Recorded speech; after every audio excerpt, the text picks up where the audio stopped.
ଅସୁସ୍ଥତା ସତ୍ତ୍ୱେ ବି ସେ ଆମମାନଙ୍କ ଗହଣରେ ଅଛନ୍ତି। ମୁଁ ଖ୍ରୀଷ୍ଟ ଯୀଶୁଙ୍କ ନାମରେ ତାଙ୍କୁ ମୁଁ ଆହ୍ୱାନ କରିବି ଆଜିର ପବିତ୍ର ବାକ୍ୟକୁ ସେ ପରିବେଷଣ କରିବେ। ରେଭରେଣ୍ଡ ଡକ୍ଟର ବିନୟ ବର୍ଦ୍ଧନ ସାର୍।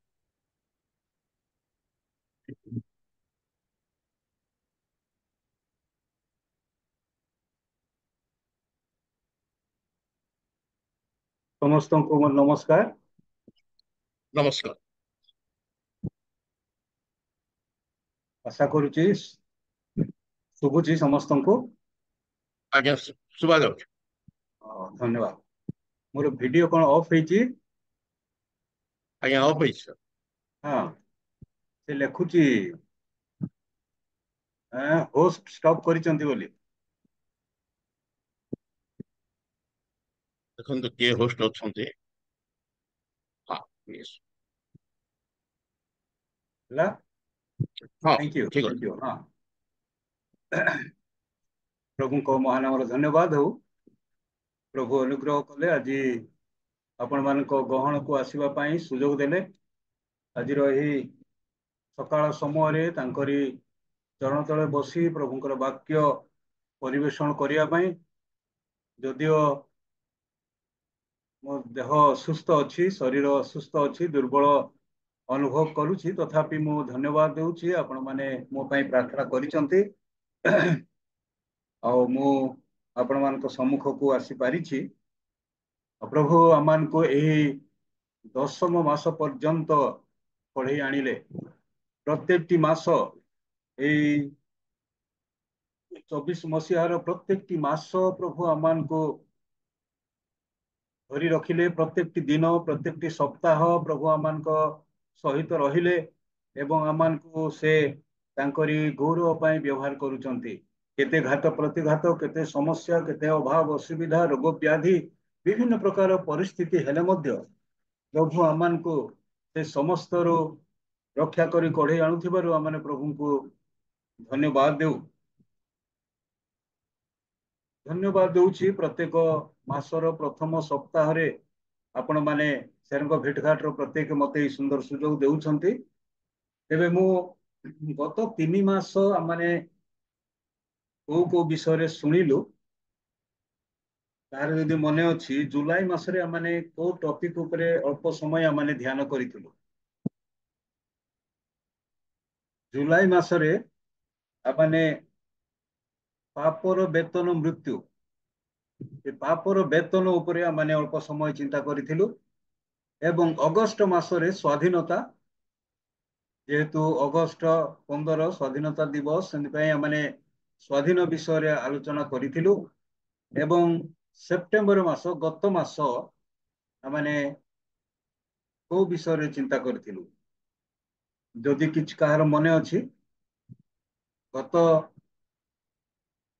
ବିଗତ 2 ମାସ ହୁଏତ ମନେ ନଥିବ, ଗତ ମାସରେ ନିଶ୍ଚୟ ମନେ ଥିବ। କାହିଁକି ନା ଗତ ମାସ ଯେତେବେଳେ ମୁଁ ଭେଟଘାଟରେ ଯୋଉ ବାକ୍ୟ ପ୍ରଚାର କଲି, ସେଇ ବାକ୍ୟ ଆଉ ଗୋଟେ ମଣ୍ଡଳୀରେ ମଧ୍ୟ ପ୍ରଚାର କଲି। ଆଉ ମଣ୍ଡଳୀର ଗିର୍ଜା ସରୁ ସରୁ ଜଣେ ମତେ କହିଲେ, ଆପଣ ଏଇଟା ଭେଟଘାଟରେ ପ୍ରଚାର କରିଥିଲେ। ଆଉ ମତେ ବହୁତ ଖୁସି ଲାଗିଲା, ଅନ୍ତତଃ ଜଣେ ମନେ ରଖିଛନ୍ତି।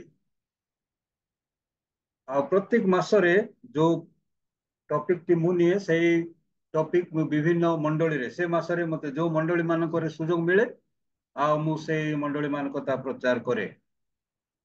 ଆଉ ଏଇ ମାସ ମଧ୍ୟ ହୁଏତ ନେକ୍ସଟ ରବିବାର ଆଜିର ପ୍ରସଙ୍ଗ ମୁଁ ପ୍ରଚାର କରିବି ସେହି ମଣ୍ଡଳୀରେ, ଯୋଉ ମଣ୍ଡଳୀରେ ଗତ ମାସରେ ମୁଁ ପ୍ରଚାର କରିଥିଲି।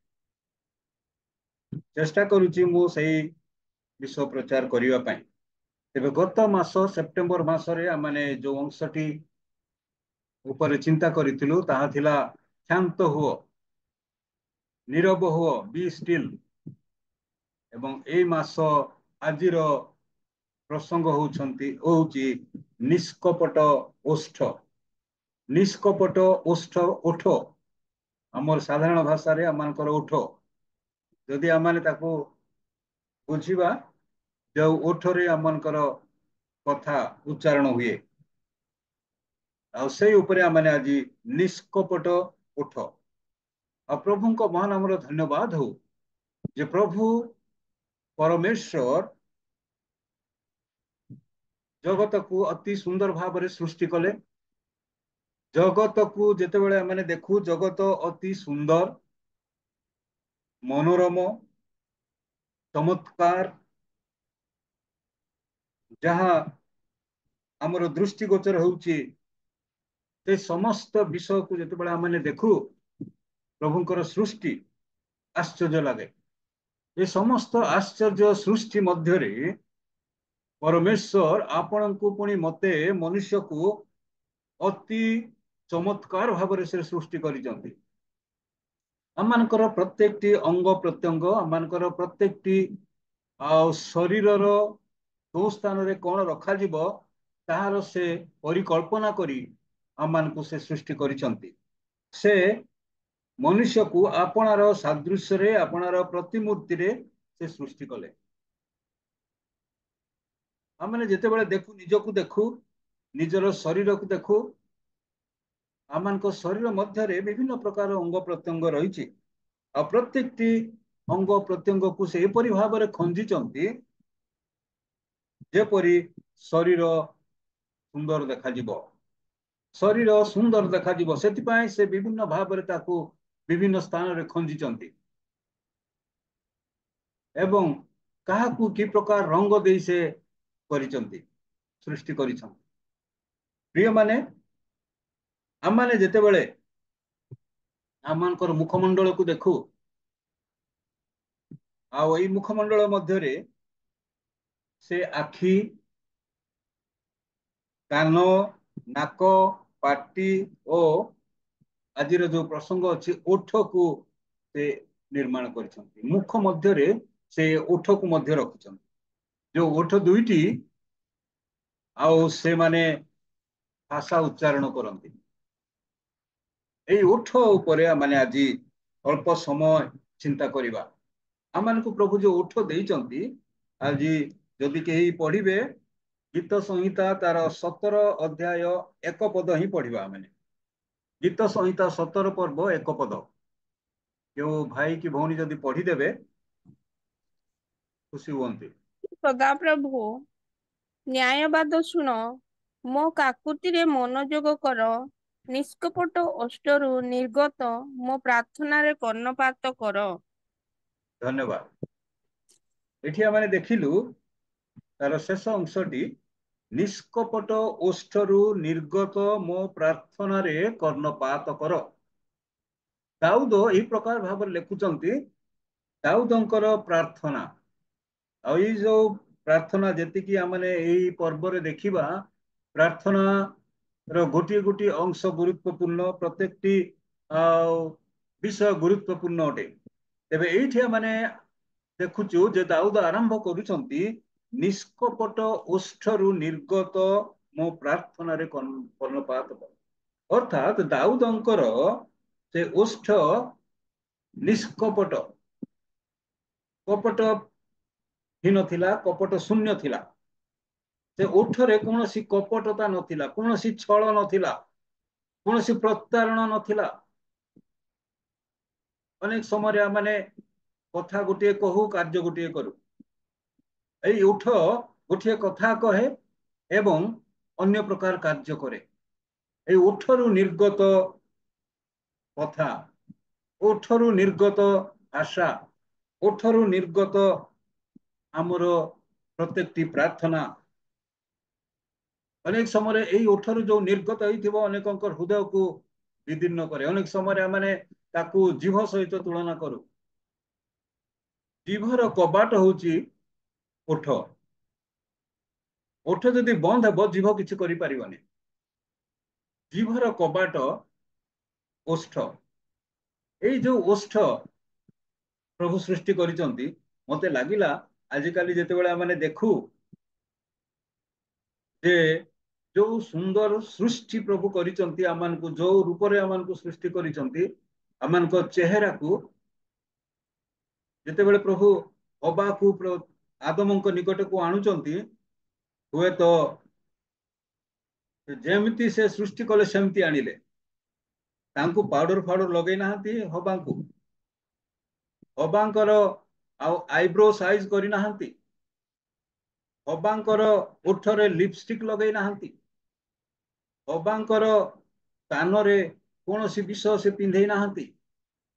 ଯେମିତି ସେ ସୃଷ୍ଟି କଲେ ସେମିତି ସେ ଆଦମଙ୍କ ନିକଟକୁ ଆଣିଲେ, ଆଉ ଆଦମ ଦେଖିଲେ ଆଉ ଖୁସି ହେଇଗଲେ। ଆଦମ କହିଲେ, ବାଃ କି ଚମତ୍କାର। ଆଦମ କହିଲେ, ଏଥର ହେଲା, ଏଥର ହେଲା। ଏ ପର୍ଯ୍ୟନ୍ତ ଆଦମ ମନେ ମନେ ଖୋଜୁଥିଲେ ଗୋଟେ ବିଷୟକୁ, ଯୋଉ ବିଷୟ ତାଙ୍କ ସମ୍ମୁଖକୁ ଆସିଲା ସେତେବେଳେ ସେ କହୁଛନ୍ତି ଏଥର ହେଲା। ଆଉ ପ୍ରଭୁ ଜାଣିଥିଲେ ଆଦମଙ୍କର ଆବଶ୍ୟକତା। ମୋର କହିବାର, ଓଠରେ କୌଣସି ବିଷୟ ପରମେଶ୍ୱର କରିନଥିଲେ, ନ୍ୟାଚୁରାଲ ଅବାଙ୍କୁ ସେ ତାଙ୍କ ପାଖକୁ ଆଣିଲେ। ଆଜିର ଅବା ମାନେ ଆଉ ନ୍ୟାଚୁରାଲ ନୁହନ୍ତି। ଯାହା ବି ହଉ, ଆଜି ଆମେ ଦେଖିବା ଯେ ଓଷ୍ଠରୁ ନିର୍ଗତ ପ୍ରାର୍ଥନା, ଓଠ କି ପ୍ରକାର ଆମମାନଙ୍କୁ ସାହାଯ୍ୟ କରେ। ଯେ ଓଠ ର ପ୍ରାର୍ଥନା, ଓଠ ଯେତେବେଳେ କଥା କହୁଛି, ଯଦି ଆପଣ ମାନେ ଦେଖିବେ ମାଥ୍ୟୁ ତାର 12 ପର୍ବ 34 ପଦର ଶେଷ ଆଡକୁ, 34 ପଦଟି ଆମେ ପଢିଦେବା। ମାଥ୍ୟୁ ତାର 12 ଅଧ୍ୟାୟ 34 ପଦ। ସେ କାଳସର୍ପର ବଂଶ, ତୁମେମାନେ ଦୁଷ୍ଟ ହୋଇ କି ପ୍ରକାରେ ଭଲ କଥା କହିପାର, କାରଣ ହୃଦୟର ପୂର୍ଣ୍ଣତାରୁ ମୁଖ କଥା କହେ। এই ଅଂଶରେ ଆମେ ଦେଖିଲୁ, କାରଣ ହୃଦୟର ପୂର୍ଣ୍ଣତାରୁ ମୁଖ କଥା କହେ। ମୁଁ ଏତିକି କହିବି, ହୃଦୟର ପୂର୍ଣ୍ଣତାରୁ ଓଠ କଥା କହେ, ମୁଖ କଥା କହେ, ଓଷ୍ଠ କଥା କହେ। এই ଓଷ୍ଠ ବା କଣ କରିବ?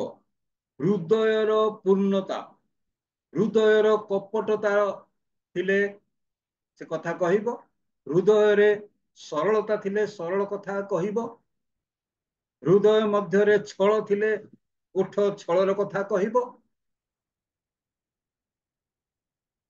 ଯଦି ହୃଦୟ ମଧ୍ୟରେ ପ୍ରତାରଣର ଚିନ୍ତା ଉଦ୍ରେକ ହଉଛି, ତାହା ମୁଖରେ ପ୍ରକାଶ କରିବ। କାରଣ ଲେଖା ଅଛି, ହୃଦୟର ପୂର୍ଣ୍ଣତାରୁ ମୁଖ କଥା କହେ। ପ୍ରିୟ ଭାଇ ଭଉଣୀ ମାନେ, ପ୍ରିୟ ବନ୍ଧୁଗଣ, এই ମାସର ପ୍ରଥମ ସପ୍ତାହରେ ଆମମାନେ ଆମମାନଙ୍କର ଓଷ୍ଠକୁ କି ପ୍ରକାର ବ୍ୟବହାର କରିବା, ଆମମାନଙ୍କର ଭାବନାକୁ ଏ ଓଷ୍ଠରେ କି ପ୍ରକାର ପ୍ରକାଶ କରିବା, ଆମମାନଙ୍କର ଚିନ୍ତାଧାରାକୁ এই ଓଷ୍ଠରେ କି ପ୍ରକାର ଆମେ ପ୍ରକାଶ କରିବା। ଆଜିର ଦେଖୁଛୁ ଆମମାନେ ଯେ ଏଇ ଓଠ ହୃଦୟରୁ ଯାହା ବାହାରୁଛି ତାକୁ ସେ ପ୍ରକାଶ କରୁଛି। ତେଣୁ ହୃଦୟର ପୂର୍ଣ୍ଣତାରୁ ମୁଖ କଥା କହେ। ଯେତେବେଳେ ପରମେଶ୍ୱରଙ୍କର ସୃଷ୍ଟି ଆଡକୁ ଫେରିଯାଉ ଆଦି ପୁସ୍ତକକୁ, ଲେଖା ଅଛି ମନୁଷ୍ୟ ଭାବନା, ମନୁଷ୍ୟର କଳ୍ପନା ଅବିରତ ମନ୍ଦ ମାତ୍ର।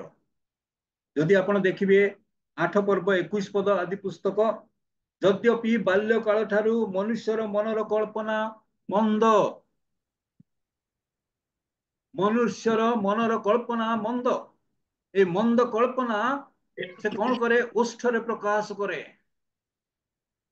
ହୃଦୟର ଯୋଉ କଳ୍ପନା ମନ୍ଦତା, ସେ ହୃଦୟ ମଧ୍ୟରୁ ଆଉ ସେ ଆସେ ଏବଂ ଓଷ୍ଠ ତାକୁ ପ୍ରକାଶ କରେ।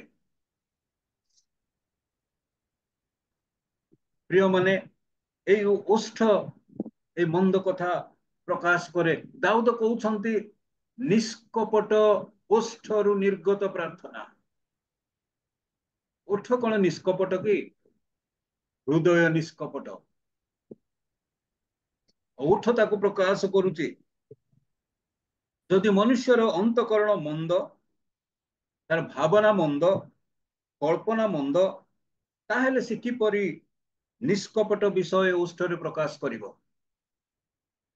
ପ୍ରିୟମାନେ, ଅନ୍ତଃକରଣ ତାର ମନ୍ଦ, ଭାବନା ତାର ମନ୍ଦ, କଳ୍ପନା ମନ୍ଦ, ଦେଖିବା ମନ୍ଦ, ଚାଲିବା ମନ୍ଦ, ବିଭିନ୍ନ ପ୍ରକାର ମନ୍ଦତା ମଧ୍ୟରେ ଯାଉ ଯାଉ ସେ ଓଠରେ ପ୍ରକାଶ କରେ, କଥାରେ ପ୍ରକାଶ କରେ।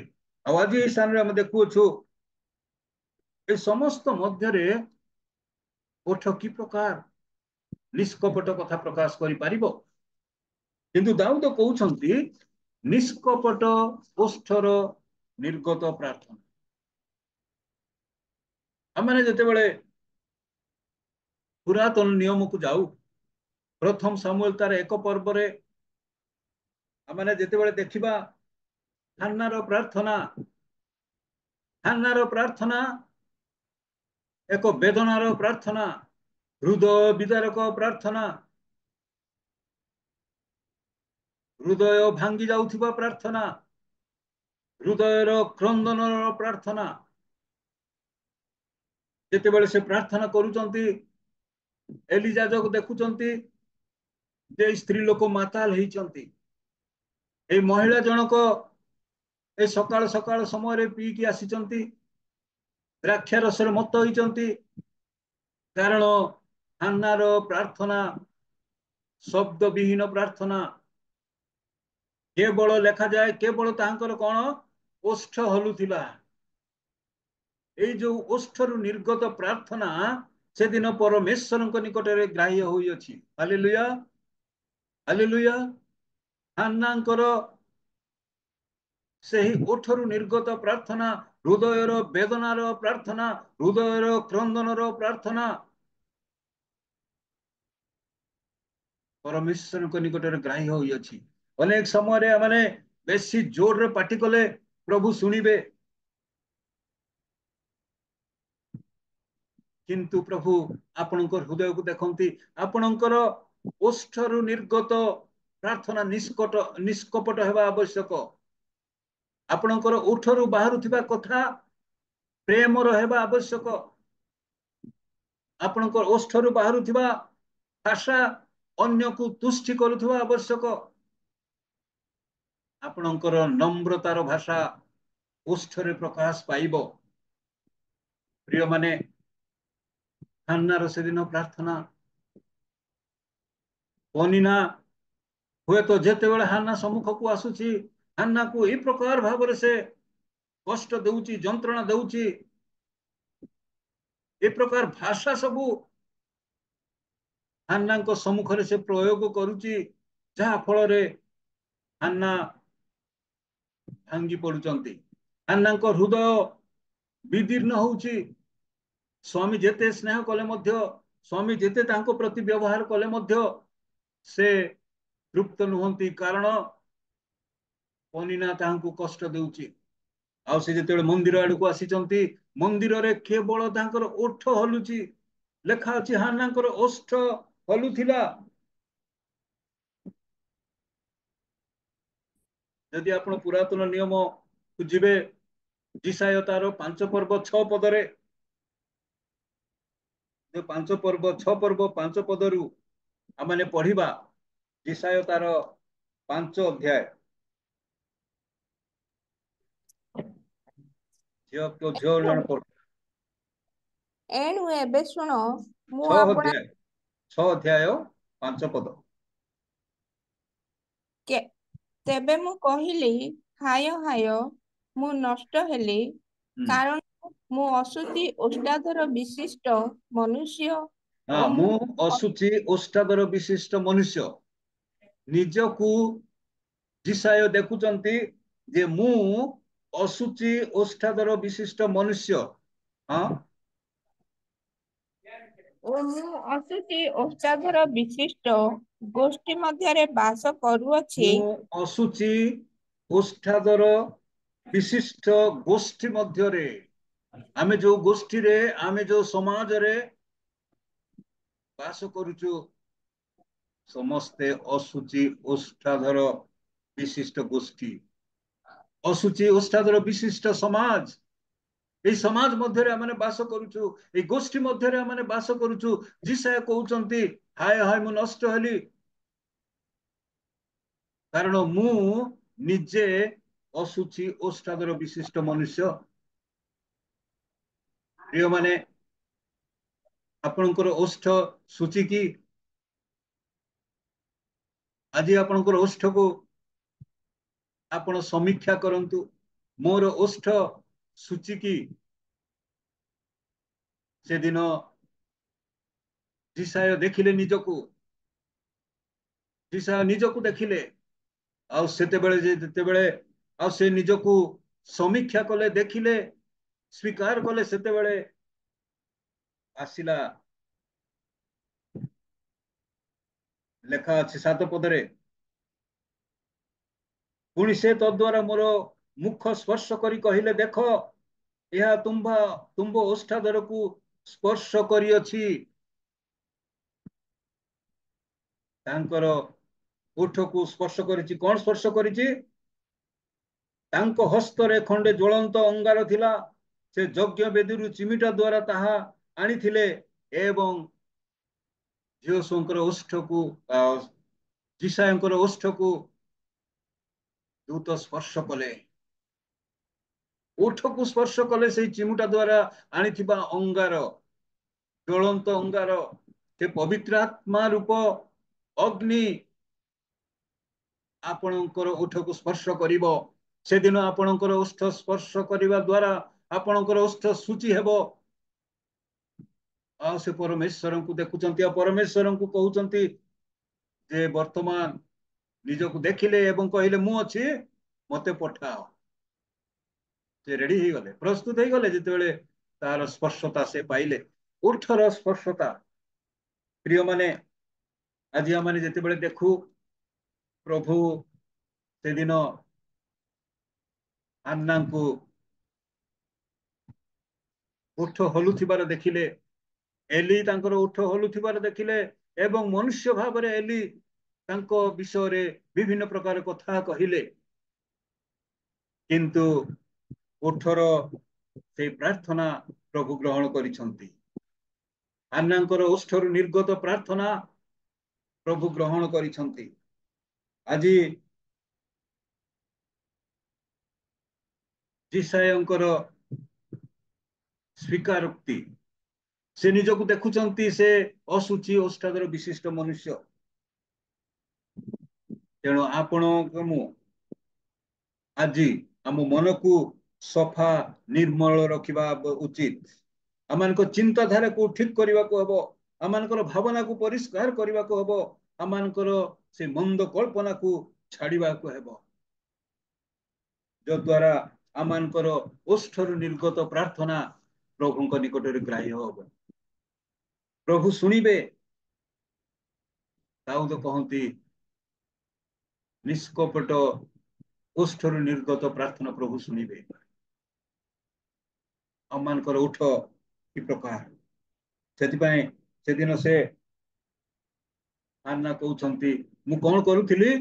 ମୋର ହୃଦୟର ବେଦନା ପରମେଶ୍ୱରଙ୍କର ସମ୍ମୁଖରେ ମୁଁ ଢାଳୁଥିଲି। କି ସୁନ୍ଦର ପ୍ରାର୍ଥନା। କେବଳ ଓଠ ହଲୁଥିଲା, ଓଠରୁ ଶବ୍ଦ ବାହାରୁ ନଥିଲା। ସେ ମନେ ମନେ ପ୍ରାର୍ଥନା କରୁଥିଲେ, ଓଠ ଖାଲି ହଲୁଥିଲା, କିନ୍ତୁ ତାହା ପ୍ରଭୁ ଗ୍ରହଣ କରିଛନ୍ତି। ବ୍ୟକ୍ତିଗତ ପ୍ରାର୍ଥନା, ଆମମାନଙ୍କର ବ୍ୟକ୍ତିଗତ ପ୍ରାର୍ଥନା ଅନେକ ସମୟରେ, ଆମେ ଏବେ ଯେତେବେଳେ ଏକାଠି ହେଇଛୁ, ଆମେ ନିଶ୍ଚୟ ପ୍ରାର୍ଥନା କରିବା, ପାଟି କରି ପ୍ରାର୍ଥନା କରିବା, ସମସ୍ତେ ଶୁଣିବେ, ସମସ୍ତେ ଆମେନ କରିବେ। କିନ୍ତୁ ଯେତେବେଳେ ଆମେ ଏକଲା ପ୍ରଭୁଙ୍କ ସହିତ ଆଳାପ କରୁଛୁ, ହୁଏତ ଆମମାନଙ୍କର ଓଠ ହଲୁଥିବ, କେହି ଶୁଣି ନଥିବେ, ଆଉ ପ୍ରଭୁ ତାହା ଶୁଣିଲେ। ମତେ ବହୁତ ଭଲ ଲାଗିଲା ହାନ୍ନାଙ୍କର ସେଇ ଗୋଟିଏ କଥା, ଯେ ମୁଁ ମୋର ହୃଦୟର ବେଦନା ମୋର ପ୍ରଭୁଙ୍କ ଚରଣ ତଳେ ଢାଳୁଥିଲି। ପ୍ରଭୁଙ୍କ ନିକଟରେ ଆପଣର ପ୍ରାଣର ବେଦନା ସେ ଢାଳୁଛନ୍ତି। ପ୍ରିୟମାନେ, ଆମମାନଙ୍କର ଓଠକୁ କି ପ୍ରକାର ଭାବରେ ବ୍ୟବହାର କରୁଛୁ। ଯଦି ଆପଣ ଦେଖିବେ, ଅନେକ ଲୋକ ଅଛନ୍ତି, ସେମାନଙ୍କର ଓଠରେ, ସେମାନଙ୍କର ମୁଖରେ ଅନର୍ଗଳ ଭାଷା ବାହାରେ, ସେମାନଙ୍କର ଓଠରୁ ଅନର୍ଗଳ ଅନ୍ୟର କଥା ସେମାନେ କହନ୍ତି, ଅନ୍ୟର ବଚସା କରନ୍ତି।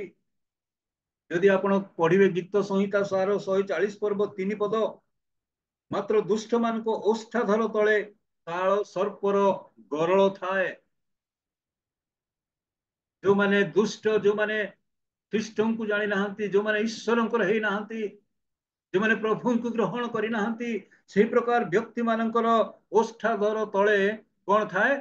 କାଳ ସର୍ପର ଗରଳ, କାଳ ସର୍ପର ବିଷ ସେମାନେ ଉଦ୍ଗାର କରନ୍ତି, ସେମାନଙ୍କର ଓଠରେ ପ୍ରକାଶ କରନ୍ତି। ପ୍ରିୟମାନେ, ଏଇଠି ଦେଖୁଛୁ ମାନେ ଓଷ୍ଠାଧର ତଳେ କଣ ଅଛି? ବିଷ ଅଛି। କାଳ ସର୍ପର ଗରଳ ଅଛି, ବିଷ ଅଛି।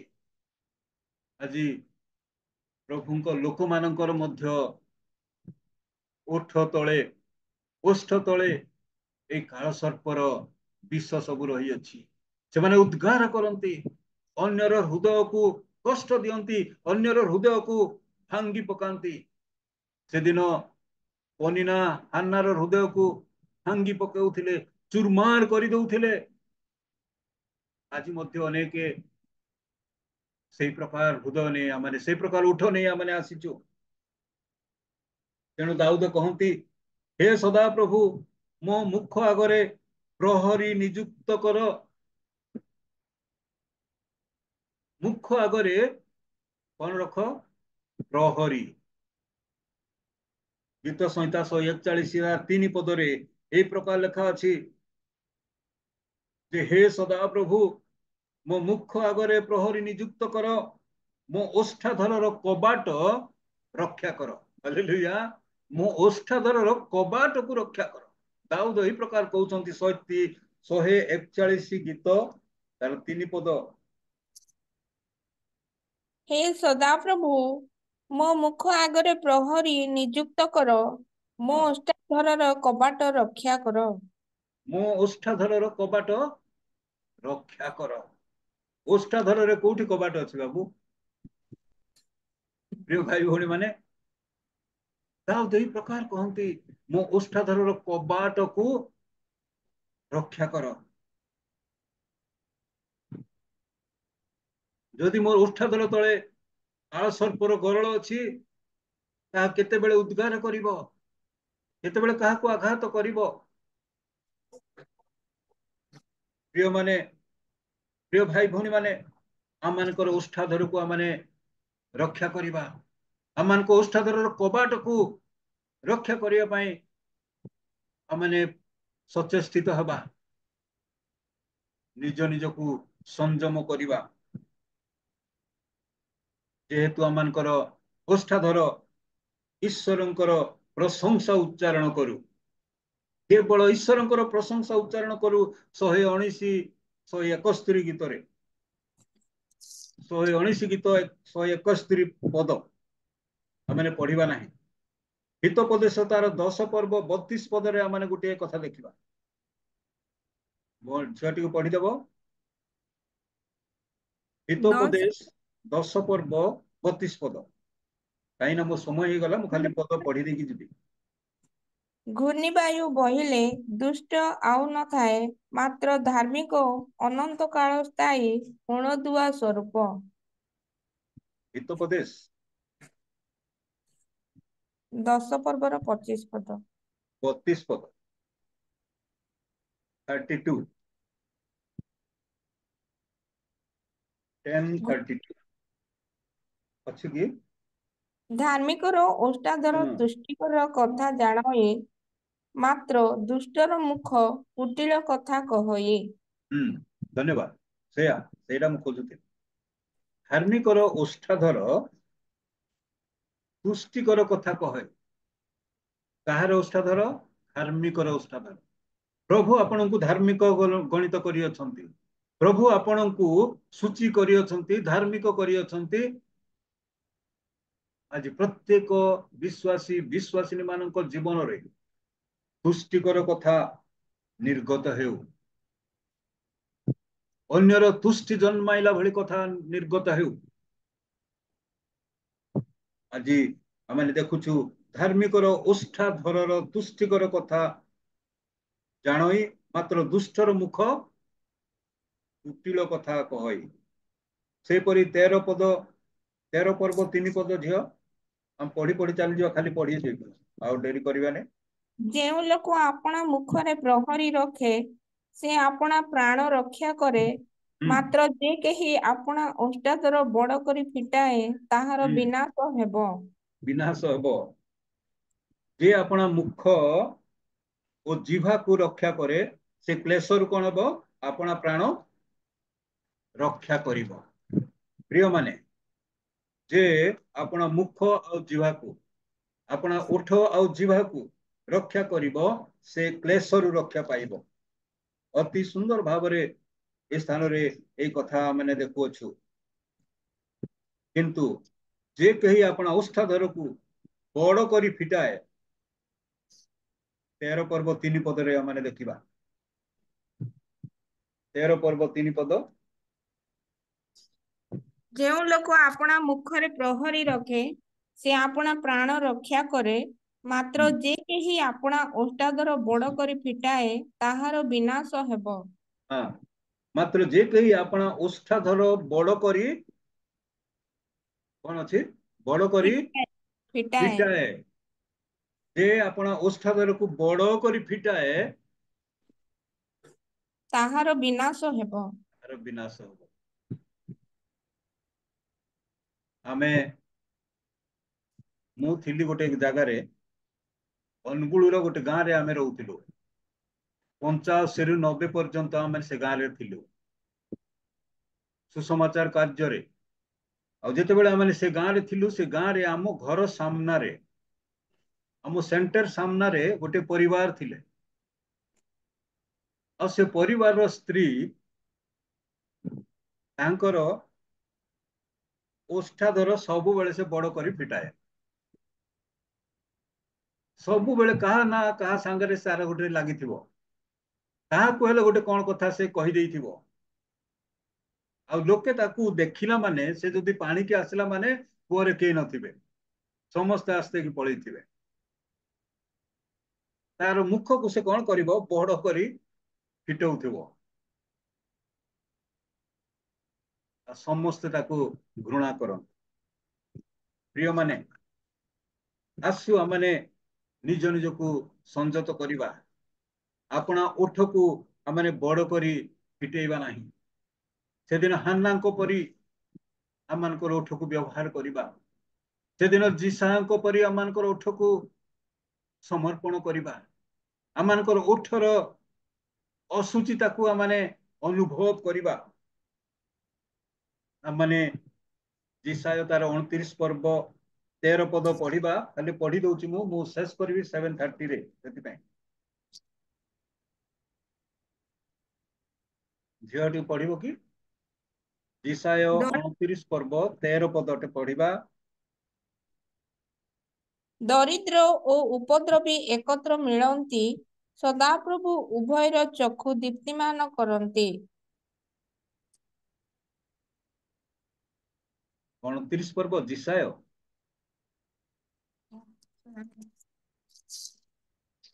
जीसाय 29 पर्व 13 पद।